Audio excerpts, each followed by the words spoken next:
Thank you. Coach, just I wanted to get your take. It seemed like the team was in control for about 50 minutes. They were creating a lot of opportunities. What kind of went wrong after those 50 minutes, in your opinion? Where did it kind of fall apart? Well, we fell into the trap again of, losing some balls, some simple passes, gave them a little bit of life, gave them a little bit of possession. We needed to extend our possessions throughout the entire game to put them under pressure. They were the team that's played a lot of games. And then remaining disciplined within our structure. We need to have guys that understand what we want. And, the team wants to win so bad, Nico, that sometimes they just try and do too much, and that ends up not being a good thing. Next, we'll go to Jada Evans. Jada, go ahead and bring yourself off mute and ask your question. Thanks. Brian, I just wanted to ask about that opening goal. Was there, what did you kind of see from that? And was there, anything that could have gone differently, I guess, to stop that? Yeah, I mean, look, it was we lost possession of the ball early. They came in transition. Jackson goes to block it. It deflects. Steph can't get his hand on it. I mean, it's one of those things, Jada, that happened. I mean, I'll watch the film and see if there's any value or what we could have done. But, it's just one of those things.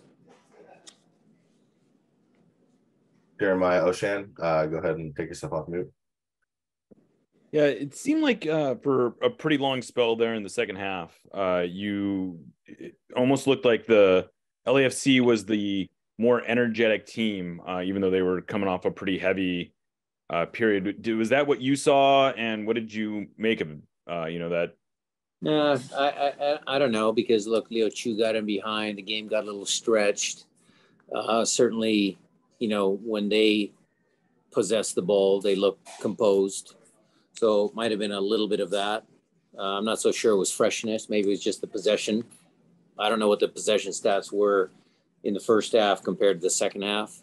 But to me, it felt like they had a little bit more of it in the second half. Maz Vidamerer. Yep.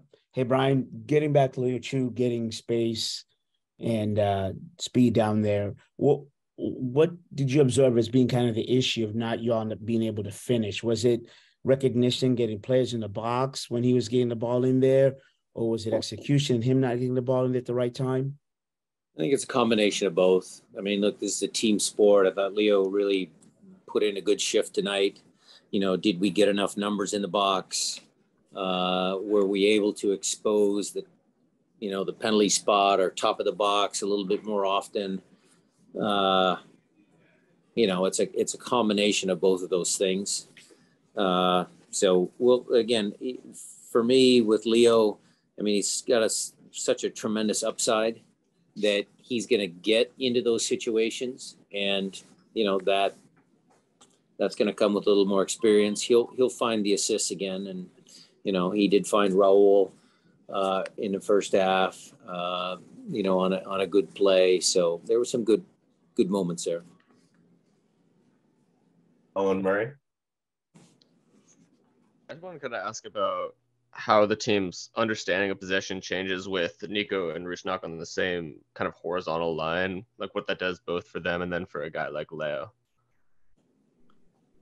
Well, it helps us in possession when Nico and Albert are in those pockets of space.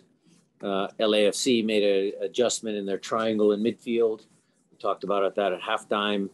I think just having those two guys with the ball in those pockets is critical for us to be successful. Felipe Miqueda. Thank you, Matt. Coach, when you start subbing Nico Lodeiro and then Joao, Raul Ruiz, and Leo Chu, what were you trying to achieve with all the subs that you made towards the end of the game? We're trying to win the game. I mean, some guys were on minute restrictions because they're coming back from injury, and other guys just fresh legs to make sure that we try and go and win the game. a few other hands as well as some follow-ups. We'll circle back now to Jada Evans. Jada, go ahead. Thanks. With Nico, he seemed to struggle a little bit with his service on set pieces, and then you obviously you took him off. So is there anything, is he still overcoming any injuries? Is there anything to that? He'll still take set pieces. He was one of the guys that was precautionary. So he'll keep putting the set pieces. He does a good job. Nico Moreno, go ahead and ask your follow-up. Just wanted to get your take on how effective you think those substitutions were. Cody Baker coming off as early as he did, and you also bringing in Kellen Rowe. Just wanted to get your take on what you were trying to accomplish and how that was executed by those substitutions. I thought Kellen came in and did okay. I mean, he didn't have a lot of time.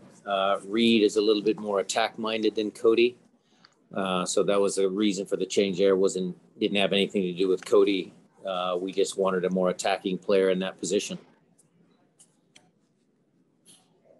Jeremiah. Yeah. With Ladero on the right there, what was the instruction and how effective did you think he was out there?